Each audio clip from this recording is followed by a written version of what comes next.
Hey,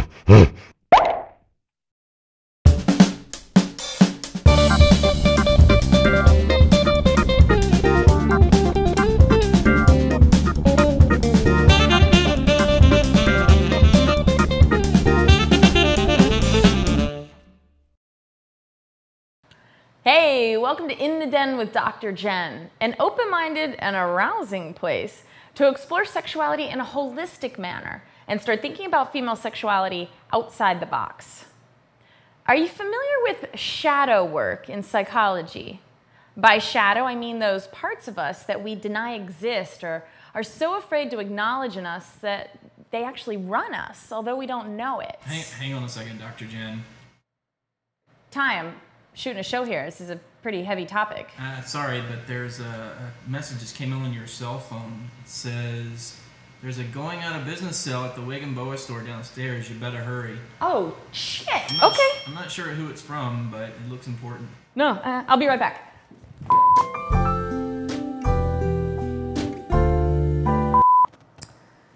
Well, since Dr. Jen had to step away for a moment, I think I'll just take over because I'm actually quite an expert on shadow work.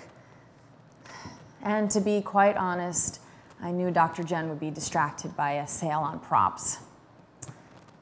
Shadow work. The term shadow is actually taken from Swiss psychiatrist Carl Jung's terminology to describe the hidden side of the human psyche.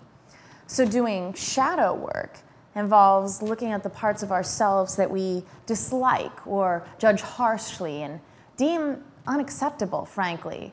Traits or characteristics or behavior patterns that we run from. But, as you may have heard, what we resist persists.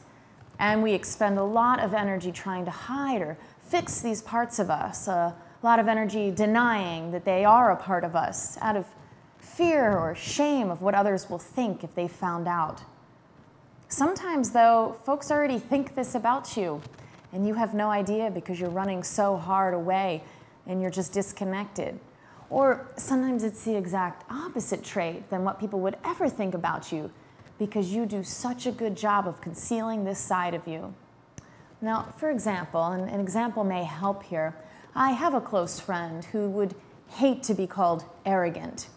He sees this trait in his father. He judges it harshly and wants no part of it. And it would be pretty unlikely for someone to call him arrogant. However, this denial of this authentic aspect of himself means that he has trouble accepting compliments or celebrating victories in his life because of his fear of appearing arrogant. Do you see how this rules him? And as the theory goes, when we have these aspects of ourselves that we hate or deny and cannot shed compassion on, well, you'll continue to attract into your life, or at least experience as such, those people and events who mirror these exact traits or behavior patterns. However, and this is the beautiful part, with any shadow, once you shed light on it, it does not exist. The true beauty of this is that our shadows are actually gifts to us. In the example I just shared, his denial of arrogance was certainly a gift in terms of him not having a large ego or that he would praise others instead of taking praise himself. These are admirable qualities and certainly helped him get where he is socially and in his workplace. So what's happening there is that when you dig at your shadows, embrace them, shine light on them, and accept them as part of your whole, positive and negative, then they lose their power and you become integrated and balanced instead of shutting down parts of who you are. This is truly a profound, powerful, and beautiful gift to give to ourselves and everyone around us.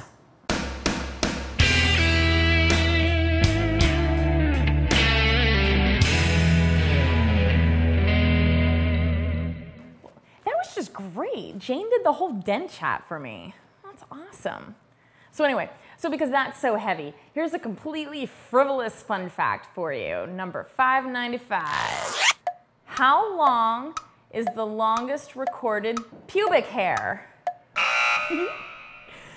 28 inches. That's like, what? Like who, where, and who measured it?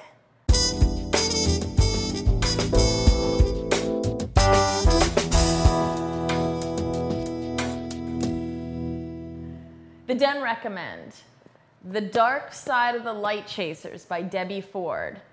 And the tagline to this book, reclaiming your power, creativity, brilliance, and dreams. Wow, this is a really cool book. Well written, very accessible in the writing style and language, even though it deals with some pretty deep topics. And Debbie Ford's brutally honest with her own process and experiences. I really appreciate her willingness to go there. Now, all the concepts that you heard Jane talking about were covered in this book. And I know the title might sound a little bit odd at first, but I highly recommend it and recommend that you actually do the activities at the end of each chapter instead of only committing to the process at the level of reading. It's a good book to read with a friend or a lover to assist each other throughout the processes. Just make sure it's with someone you feel safe with.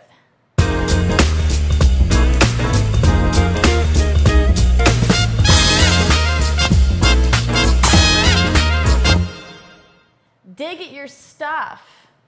Okay, I really wanted to call this section Dig at Your Shit, but my mom keeps complaining that I swear too much on this show, so it's just gonna be called Dig at Your Stuff. What do I mean by this? When I'm working with women or couples or even just talking to friends, I'm always encouraging them to dig at their shit. What pushes your buttons? Who drives you crazy? What is it about them that does that? And what traits do you steer away from and completely deny that are possible for you to even have? And how would these answers to these questions relate to your sexual life? Now, this is a question I've been asking women recently in my interview process for my book, specifically about their sexuality. What are 5 words, characteristics, or traits that if someone said them to you about your sexuality would really hurt or sting? Or, put another way, what, in someone else's expression of sexuality, would you find distasteful, nasty, wrong, or inappropriate?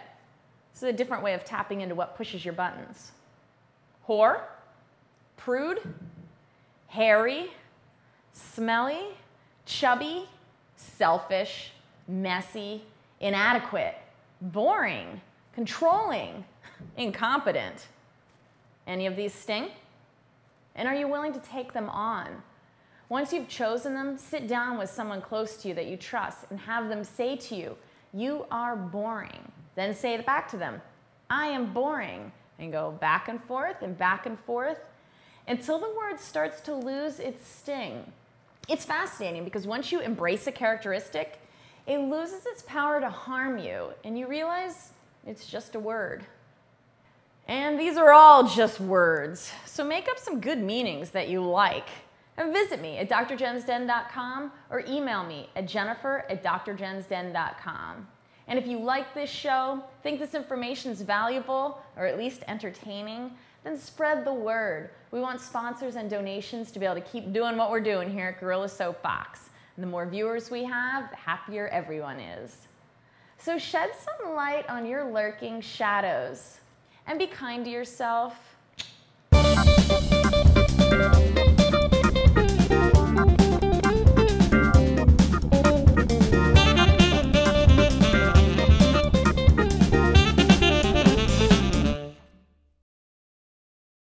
I'm feeling so people comment on my breasts in the show, and so I'm feeling like I need to check in on them.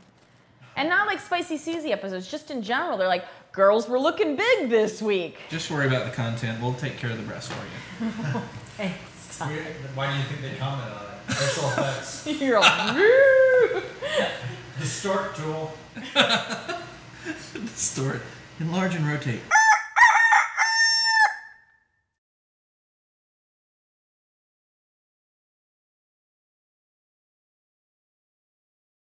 shit.